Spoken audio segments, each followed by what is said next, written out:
그래 안 그래요?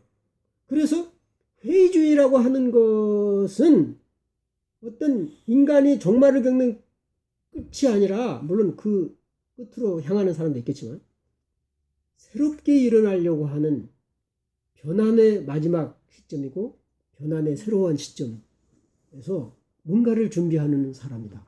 그렇게 본다면 어떤 이스라엘 사람들이 그 당시, 그러니까 전도자는 뭐냐면 그 당시 이스라엘 사람들의 심리가 투사된 하나의 그 보편적인 원형적 인물인 거죠. 응? 그러면 좀 감이 오지 않냐? 그러면서 이제 그 전도서를 이런 차원에서 쓴다면 좋은 논문이 나올 것 같아요. 그렇지 않습니까? 내가 알기로는 한 번도 이런 식으로 접근해 본 적이 없어.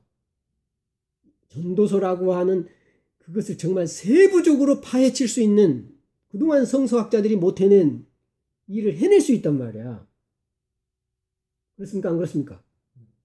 내가 막 깜짝 놀랄 수 있나 이걸 발견하고서 이대용한테 줘야지. 그동안 저 기다리고 있는 저놈한테 줘서 이걸 쓰게 해야지. 근데 이게 왜 나왔냐? 이 친구가 심리학으로 상당히 매닫기를 나랑 하면서 이걸 쓸 수 있는 능력이 좀 생겼거든. 그래서 이 주제가 생각난 거야. 그냥 생각난 게 아니야. 이게 2년 전, 3년 전 같으면 내가 절대 줄 생각을 못 해. 지금 갔거든. 그래 안 그래? 그때만 돼도 절대 이런 주제는 생각도 못 하고 줘도 못 한다고. 근데 지금 할 것 같아. 그래 안 그래요? 할 것 같단 말이야. 그래서 여러분들의 주제는 할 말 할 때 생각나. 여러분한테 맡기지 않아 절대. 논문은 내가 주지. 좋을 것 같지만 괴로워요. 그게 굉장히 좋을 것 같죠. 내가 줄 때는 그 정도 수준에 올라가야 돼. 그러니까 논문을 같이 쓰는 거죠, 나랑. 그 아이디어를 공유하는 거죠. 절대 맡겨놓고 너 아무렇게나 어디서 베껴와서 써와. 없어. 10년이건 20년이건 내가 요구하는 수준에 올라가야 돼. 그래야 논문이고, 못하겠다 그러면 논문 주제 바꿔버려. 나는 이 사람한테 하다가 안 되겠다 싶으면 바꿔버려. 뭔 말인지 아시죠? 그래서 여기 보니까는 개인은 신화에 의해서 움직인다. 이 신비한 힘인 거예요, 이거는. 둘째, 융학파 접근에 따라 순수한 학문적 연구의 대상으로 신화를 분석하는 과정에서조차 연구자들은 신화에 대해 정서적으로 반응해야 된다. 이게 원형적 정서거든요. 지금 내가 융심리학과 정서는 주로 개인적인 정서에 초점을 맞췄는데 정말 그 원형적인 정서, 공포 같은 거, 그죠? 거의 원형적이죠.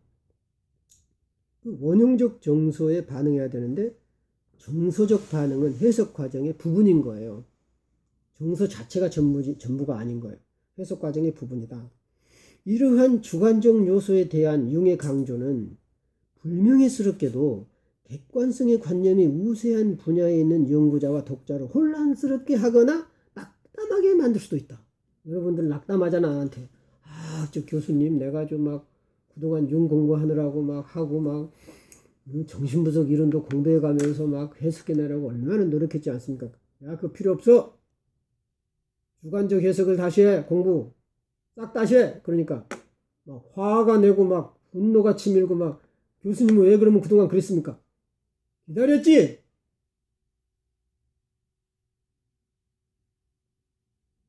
여기 봐. 낙담하거나 실망을 줄 수 있다는 거야. 똑같은 경험을 한 거죠. 그러면서 마지막 하는 말이, 그럼에도 불구하고 융학파의 신화 분석은 항상 개별적 정신으로 돌아가거나 아니면 융학파 특기를 멈추어야 된다. 보편적인 해석을 하기 싫고 맨날 그 개인 단계에서 머물러 버리려고 하면은 아예 너 융했단 말 하지 말고 그냥 정신분석 여기서 하라, 그 얘기예요, 이 얘기는. 그래, 가라는 거예요. 그냥 여기서 머물지 말고. 이제 그야말로 그 융학파로서 나는, 융학파가 나는 절대적이란 말은 안 합니다. 그것만이 유일한 건 아니에요. 정신분석이 훨씬 매력적이고 정신분석이 더 잘 들어맞는 사람도 있어요. 근데 자기가 융을 한다면서 융의 세계로 못 들어가면 소위 끊임없는 분열과 갈등이 생긴다는 거예요, 심리적으로.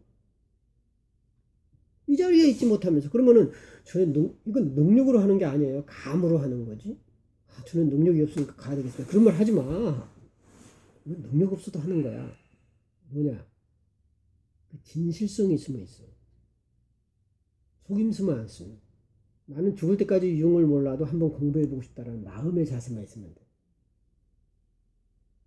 근데 그것을 적당히 하다가 내가 유흥 공부했다고 나가서 외치고 전문가라고 그럴 수는 없는 거죠. 응?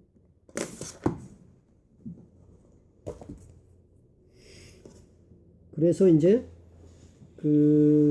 여기 보면은 이제 성서의 신화화, 성서를 신화적으로 해석하라 그 얘기입니다. 내가 말하는 신화는 상징적이라는 의미입니다. 꼭 여러분들이 일반적인 말하는 그런 뜻보다는. 그래서 계속 신화적인 요소를 찾아내라. 그 다음에 그래서 성서는 일종의 신화를 무수히 담고 있는 보고다. 보물창고다. 예를 들면 가인과 아벨의 사건도 신화적인 요소, 오시리스와 세트, 그죠? 형제 간의 갈등, 그리고 야곱과 에서도 서로 권력을 쟁탈하기 위해서 세트가 오시리스 속여가지고 죽인 것을 결국은 이시스가 구해내지 않습니까? 이제 그런 과정. 신화를 통해서 신화적인 요소와 유사한 구조를 갖고 있는 내용을 통해서 성경이나 꿈을 분석하다면 의미가 대단히 확대된 의미를 찾아낼 수가 있어요. 그리고 이제 여성 신학자들이 그 작업을 좀 했어요, 그동안. 남성 신학자들은 배고프지 않으니까 안 했어요. 근데 여성 신학자들은 성서 속에서의 여신들의 의미를 많이 밝혀냈어요. 그리고 이제 성서 속에서 뭐 이방 여신이라든가 이 안 좋은 여신 아세라라든가 그죠? 아스다롯이라든가 그죠? 이것을 나쁜 것으로 인정했는데 전부 그 고대 그리스 여신과 가나안의 여신 이미지에서 어떤 역할을 했으면 다 밝혀냈어요. 그리고 소위 나중에 지혜가 대변하지 않습니까? 지혜가 뭐죠? 호크마잖아요. 여자예요. 여성이에요. 지혜가 여성이에요. 그래서 여성인데 신적인 의미를 갖고 있는 지혜의 여신을 소피아하고 비교를 하면서 성서 속에 있는 모신, 여성신이 남성신인 야훼 속에 흡수된 과정들. 이제 이런 것들을 신학하는 여성신학자들이 여성해방운동 차원에서 좀 밝혀놨는데 남자들 되게 싫어하죠. 이제 이런 어떤 신화적인 요소들도 굉장히 많습니다. 그래서 이제 우리는 그 많은 신화를 그럼 어떻게 다 할 거냐? 할 수 있어요, 없어요? 자, 질려버리잖아요, 여러분. 내 신화를 공부해라, 뭐. 그리스 신화를 어떻게 알아, 뭐. 신화라고 하는 성향으로 우리가 먼저 가는 거예요. 추상화, 상징화, 그죠? 보편화, 중립화, 언어의 중립화, 그죠? 그러면서 나를 넘어서서 보편의 세계로 가는 언어를 구사하고, 그러니까 이미 편견이 개재된 언어를 안 써야 됩니다. 우상, 편견이 아니에요. 아주 편견이 많은 용어 중에 하나가 우상, 그다음에 이단. 기독교인들이 편견이 있는 용어를 가장 많이 써요. 우상, 이단. 그럼 이단이라는 얘기는 뭐예요? 나만 정통이고 저쪽은 잘못됐다는 뜻이거든요. 근데 저쪽에서 볼 때는 지가 정통이고 이쪽이 이단일 수도 있거든요. 그러니까 굉장히 상대적인 개념은 개인적인 차원에서 빠져버려요. 그러니까 그러면 이제 이단에 대한 규정을 기독교는 왜 했느냐? 초보자들을 보호하기 위해서 최소한의 울타리를 쳐준 거예요. 그러니까 이상한 가설들 있잖아요.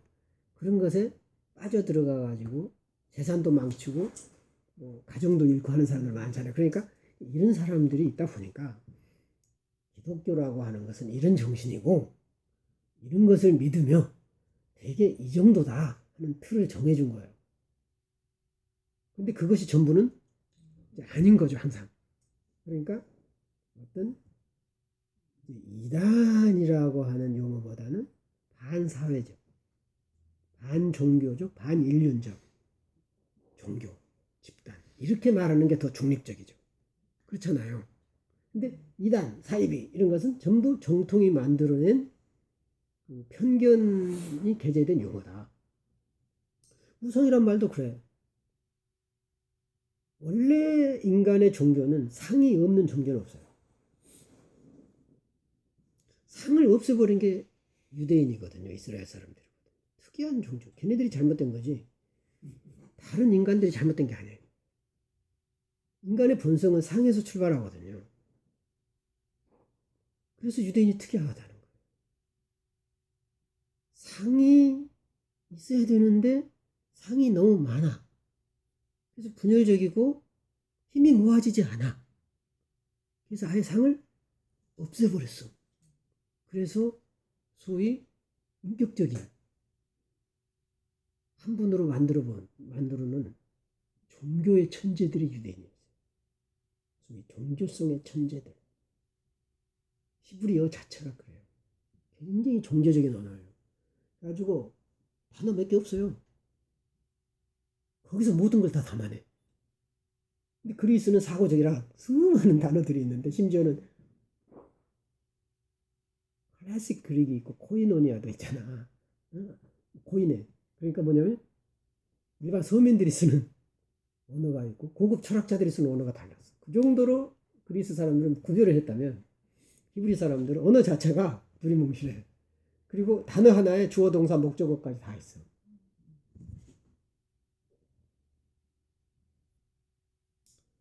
아하티카 그게 나는 너를 사랑한다야. 그게 한 단어야. 히브리어.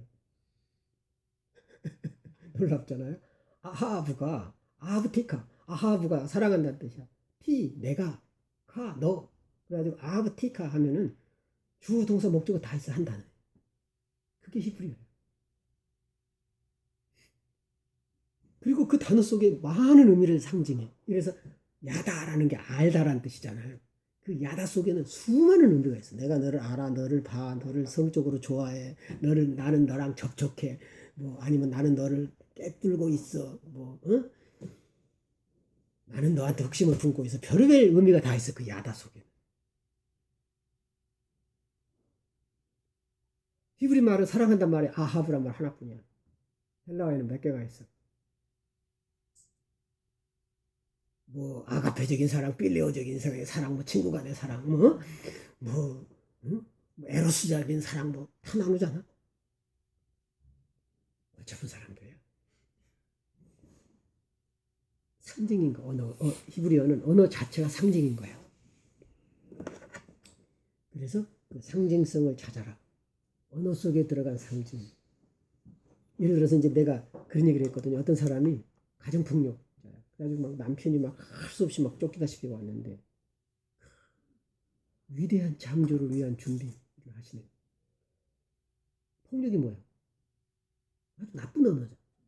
근데 폭력은 그 건설을 위한 소위 파괴의 다른 말이잖아요. 파괴라고 하는 것은 반드시 나쁜 건 아니잖아요. 파괴를 해야 새로운 걸 건설하잖아요. 그러니까 창조를 위해서는 반드시 옛 건물을 허물어야 돼요. 무너뜨려야 돼요. 그래서 그 건강하게 무너뜨리지 못하니까 힘없는 놈을 패는 거예요. 근데 건강하게 무너뜨릴 것만 있으면 절대 폭력이 나오지가 않아. 그러니까 그런 어떤 그 편견이 게재된 용어를 중립적인 언어, 보편적인 언어로 바꾸는 작업을 먼저 하라. 그러면 그 다음부터 이제 신화소를 연결 지어가지고 신화적인. 그래서 그 속에 있는 거룩성, 소위 어떤 신성함을 찾아내라는 거예요. 신성함, 나를 초월하는, 나를 이끄는 힘, 신비한 힘을 찾아내라는 거예요. 그래야 인간의 존재 가치가 있어. 인간은 스스로 존재할 수 없고 그 신비한 힘에 의해 존재했기 때문에 그 신비한 힘과 끊임없는 연결이 있어야 되고 그 끊임없는 연결이 있을 때 소명이라는 게 생겨. 근데 그 소명이 생기지 않는 사람들이 있잖아. 그 끊임없는 신비한 힘과의 연결이 없어서 그래. 나는 이렇게 살아야만 되고 나는 이런 할 일을 부여받았고 세상에 태어날 때 그것은 내가 정한 게 아니잖아. 그렇잖아요. 어쩌면 내가 좋아서 용심력 이렇게 미치도록 공부하고 막 난리를 치지만 내가 다 하는 것 같지만 나를 미치게 만드는 그 힘이 없으면 무슨 수로 내가 이렇게 하겠습니까? 막 눈이 아프고 허리가 아프고 뭐 난리를 치는데 무슨 수로 하겠냐. 그래서 개별적인 경험, 언어라든가 행동이라든가 감정 이것을 너무 개인적으로 보지 마라. 놀랍죠? 놀랍지 않아요? 놀라운 다 개인적인 것 같은데 너무 개인적으로 보지 말라는 거죠. 그것을 보편화하고 신화하고 상징화하라. 그래서 정신의 네 기능에서 신화소를 찾아라. 사고는 뭐죠? 일종의 내 신념이죠. 공기로 대변되죠. 응? 하늘의 신, 우라노, 응? 이집트 노트, 그지? 창조를 하잖아. 하늘의 신이 보통 사고가 되게 창조를 이끌잖아. 참 놀랍죠? 감정은 뭐예요? 정서잖아. 우리 몸의 분위기잖아요. 물, 그지? 우리 몸속에 있는 수분들. 감각은 뭐죠? 우리 행동을 지배해. 그냥 가만히 있질 못해. 그냥 판단이 너무 빨라. 우리가 영리한 사람 절대 그러지 않아. 기다려. 쭉 기다려. 근데 너무 빨리빨리 판단한 사람은 사고형이 아니야. 대체로 감각형이야. 눈에 보인 대로 탁 감각. 똑똑하게 보이지만 진짜 똑똑한 게 아니야. 그래서 좌충우돌하지 보통. 땅의 사람들. 산과 바다를 보지 못한 사람들이 그래. 그러나 생사는 많이 해. 대지의 여신. 그렇죠? 바다에 빠지면 뼈도 못 추러. 물의 여신. 엄마죠 보통. 그죠? 그 다음에 여기 빠진 게 그 직관은 뭐죠? 직관은 영성이죠. 영성. 불로 상징되죠. 응? 불의 신. 헤파이스토스. 그죠? 대장장이. 창조. 불로 녹이죠. 그러면서 변형시키는 변형의 왕자. 신의 불을 훔쳐가지고, 그지? 인간에게 주려고 하는 그 소명, 헤르메스, 그 전령이죠. 그리고 그 어떤 직관이라고 하는 것은 신의 영역을 땅으로 내리는 힘이에요. 그것이 신화의 를 보면은 드러나잖아요. 헤파이스토스는 하늘의 영역을 땅의 영역으로 가져왔잖아요. 불을. 신화로 보니까 어때요? 이제 이해가 되죠. 직관이 뭐라는 걸. 정말 놀라워요. 놀랍죠.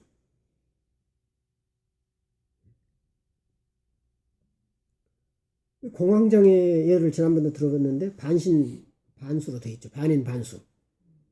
반은 동물이고 반은 사람이고. 길가메시 서사시에서 길가메시도 그렇죠.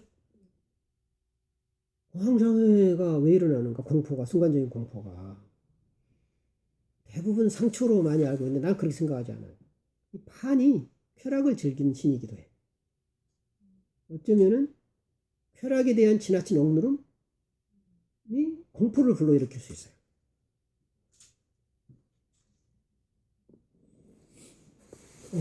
신화에서 수많은 영감을 얻게 돼요. 근데 그 신화는 성경도 일종의 신화입니다. 신화적인 요소들이 참 많아요. 상징적인 요소들이 참 많아요. 신화를 자꾸 부정적으로 생각하지 마. 우리가 말하는 그런 가짜 신들의 모임이라고 생각하면 큰일 납니다. 그런 신화라는 의미가 아니에요. 내가 말하는 신화라고 하는 것은 고대인의 증언들, 고대인의 이야기들이에요. 원형적이고 보편적인 이야기들이죠.